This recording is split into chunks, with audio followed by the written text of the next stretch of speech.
Good morning everybody. I am Amir Khan, Faculty of Chemistry from Mahatma Gandhi Shikshan Sansthan, Darbhanga. Today I will teach the most important topic for class 10th chemistry and the topic is chemical properties of metal. इसके आगे मैं बात करूंगा, लेकिन उससे पहले एक छोटा सा क्वेश्चन डिस्कस कर लेते हैं। मेरे एक स्टूडेंट ने मुझसे एक क्वेश्चन पूछा है, आपको स्क्रीन पर वो क्वेश्चन आ रहा होगा कि sir please explain NCERT question number 13 acid base and salt chapter.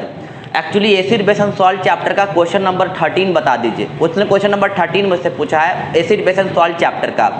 तो अब स्टूडेंट क्वेश्चन नंबर 13 क्या है क्लास 10th के acid base and salt chapter का, आइए पहलू से हम लोग जानते हैं।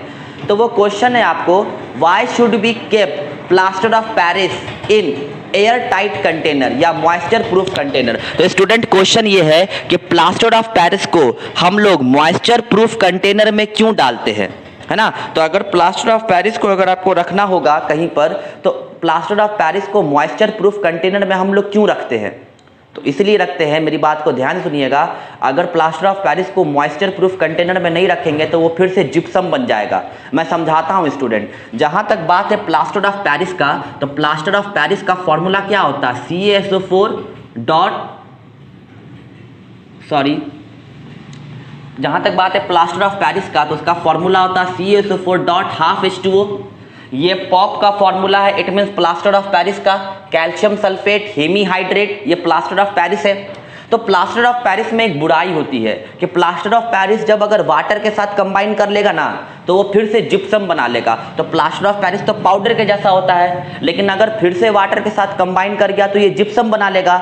और जिप्सम तो पत्थर जैसा होता है, सॉलिड होता है, तो पूरा काम बर्बाद हो गया। जैसे हम लोग सीमेंट को क्या करते हैं, एयर टाइट कंटेनर में या वैसे जगह पे रखते हैं जो मॉइस्चर प्रूफ होता है। मॉइस्चर कहने का मतलब जहां पर वाटर वेपर ना आए उस जगह पे रखते हैं ना, मॉइस्चर प्रूफ जगह पे रखते हैं जहां पर वाटर वेपर ना आए। क्यों? क्योंकि सीमेंट में एक बार अगर पानी चला गया, थोड़ा सा भी वाटर मॉलिक्यूल चला गया, तो सीमेंट एकदम पत्थर बन जाएगा और पूरा बर्बाद हो जाएगा हम लोग के लिए। वही सेम कंडीशन किसके लिए? प्लास्टर ऑफ पेरिस के लिए। तो देखिए स्टूडेंट, अगर हम प्लास्टर ऑफ पेरिस को मॉइस्चर में रख देंगे, मतलब पानी वाले कंडीशन में, वाटर मॉलिक्यूल वाले कंडीशन में, तो क्या होगा कि CaSO4 क्या करेगा कि ये CaSO4.12H2O जिसको हम लोग प्लास्टर ऑफ पेरिस कह रहे हैं, ये वाटर मॉलिक्यूल के साथ रिएक्ट कर लेगा। वो भी कितने वाटर मॉलिक्यूल के साथ? 1.5 वाटर मॉलिक्यूल के साथ। ठीक है, तो ये 1.5 वाटर मॉलिक्यूल के साथ रिएक्ट कर लेगा। ठीक है, 1/2 मॉलिक्यूल्स ऑफ वाटर से रिएक्ट करके, और ये क्या बना लेगा? ये आपको बना लेगा जिप्सम। अब देखो, ये आधा मॉलिक्यूल और ये 1.5 मॉलिक्यूल, तो आधा प्लस 1.5 कितना होगा? 2। तो ये बना लेगा जिप्सम, जिसका फॉर्मूला होगा CaSO4.2H2O। और मैं आपको बता दूं, जिप्सम सॉलिड होता है, जबकि प्लास्टर ऑफ पेरिस भी सॉलिड होता है, लेकिन पाउडर के फॉर्म में होता है। तो मेरा प्लास्टर ऑफ पेरिस तो बर्बाद हो गया, वो कन्वर्ट कर गया किस में? इस जिप्सम में।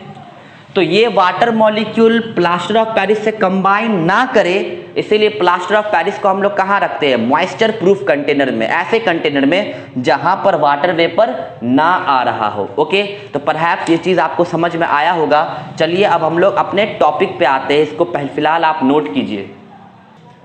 ओके स्टूडेंट, तो पिछले वीडियोस में हम लोगों ने पढ़ा था मेटल का केमिकल प्रॉपर्टीज, जिसमें मैंने आपको बताया था reaction of metals with oxygen, जिसमें मेटल ऑक्साइड बना था। और मैंने आपको बताया था the oxide of metal are basic in nature.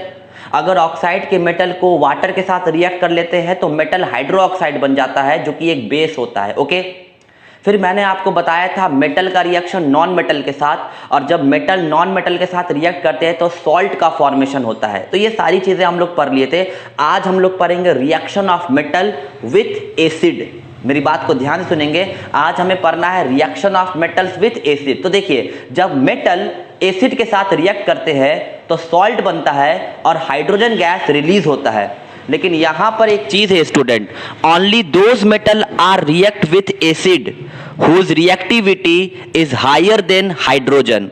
सिर्फ वही मेटल एसिड के साथ रिएक्ट करेंगे जिनकी रिएक्टिविटी हाइड्रोजन से ऊपर है। क्योंकि मैं आपको बता दूं, reaction of metal and acid is the example of displacement reaction. Okay, तो चूंकि ये डिस्प्लेसमेंट रिएक्शन है स्टूडेंट, इसलिए सिर्फ वही मेटल एसिड के साथ रिएक्ट करेंगे जिनकी रिएक्टिविटी हाइड्रोजन से ज्यादा है। क्लियर हुआ? तो सुनेंगे, when a metal react with acid to form salt and hydrogen gas. Okay, एक छोटा सा एग्जांपल लेते हैं यहां पर। अब आपको स्क्रीन पे आ रहा होगा कि जब कोई आयरन HCl के साथ रिएक्ट करता है तो सॉल्ट क्या बनता है, FeCl2, और हाइड्रोजन गैस रिलीज होता है। सिमिलरली सोडियम को लेते हैं, अगर सोडियम H2SO4 के साथ रिएक्ट करेगा तो सॉल्ट क्या बनेगा, Na2SO4, जिसको हम कहेंगे sodium sulphate, along with hydrogen gas क्या होगा, रिलीज होगा।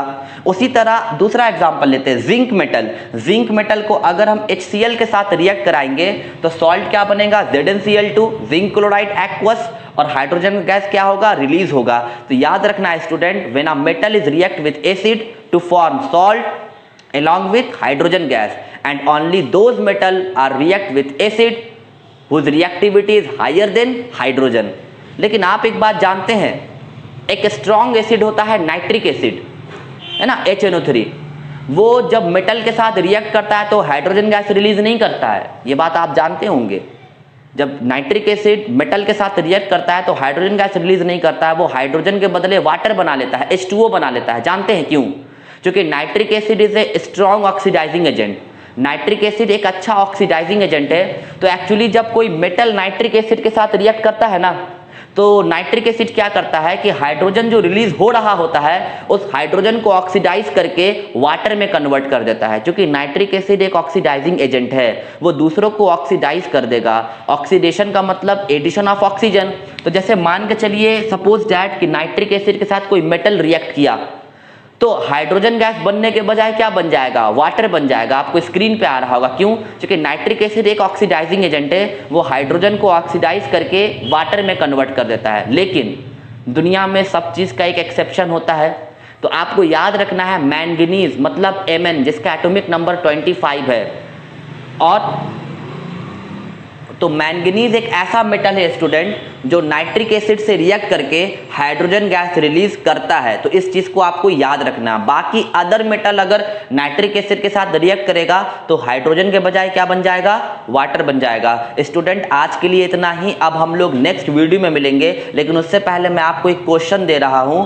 क्वेश्चन ये है, सिल्वर प्लस CH3COOH, मतलब सिल्वर मेटल को मैं रिएक्ट करा रहा हूं एसिटिक एसिड के साथ, इथेनोइक एसिड के साथ। तो आपको बताना है क्या ये रिएक्शन पॉसिबल है या नहीं है। अगर नहीं है तो क्यों।